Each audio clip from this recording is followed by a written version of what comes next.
তাপপ্রবাহের মধ্যে মাধ্যমিক বন্ধ থাকলেও খোলা প্রাথমিক বিদ্যালয় এ নিয়ে আরও জানাতে যশোর থেকে যুক্ত হচ্ছেন সহকর্মী শাকিরুল কবির রিটন।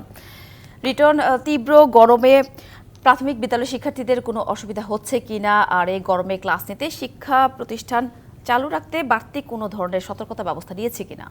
সাথে আপনি যেমনটি বলছিলেন যে শিক্ষা মন্ত্রণালয়ের নির্দেশে আজকে যশোর, খুলনা, রাজশাহী, ঢাকার যে হাই স্কুলগুলো রয়েছে, মাধ্যমিক বিদ্যালয়গুলো বন্ধ রাখা হয়েছে, কিন্তু প্রাথমিক বিদ্যালয়গুলি খোলা রয়েছে। এবং আজকে আমি সকালে তিনটি স্কুলে গিয়েছি, সেই স্কুলগুলোতে উপস্থিতি কম, অভিভাবকদের মধ্যে মিশ্র প্রতিক্রিয়া রয়েছে। কারণ তারা বলছেন যে যেখানে মাধ্যমিক বিদ্যালয় বন্ধ দেওয়া হয়েছে তীব্র গরমের এবং তাপপ্রবাহের কারণে, সেখানে প্রাইমারি স্কুল কিভাবে খোলা রেখেছে সরকারের এই বিবেচনার করার তারা কথা জানিয়েছেন।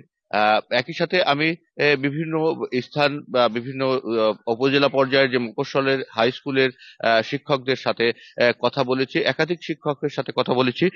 তারা শিক্ষামন্ত্রীর যে মন্তব্য, সেই মন্তব্যের তীব্র মিশ্র প্রতিক্রিয়া ব্যক্ত করেছেন। কারণ মন্ত্রী মহোদয় একজন বিজ্ঞ মানুষ, তিনি বিদেশি এই যে আশপাশের যে দেশগুলোতে তাপপ্রবাহের মধ্যে স্কুল খোলা রয়েছে, তাহলে বাংলাদেশের বিষয় নিয়ে কেন সমালোচনা হচ্ছে বা কেন আলোচনা হচ্ছে। কিন্তু তিনি বলেছেন যে বিদেশে বিদ্যালয়গুলিতে বিদ্যুৎ যে ব্যবস্থা আছে সেটি নিশ্চিত করা হয়েছে। বাংলাদেশের মফস্বল জেলাগুলোতে যে পল্লী বিদ্যুতের যে লোডশেডিং, এটি কি শিক্ষামন্ত্রী জানেন না?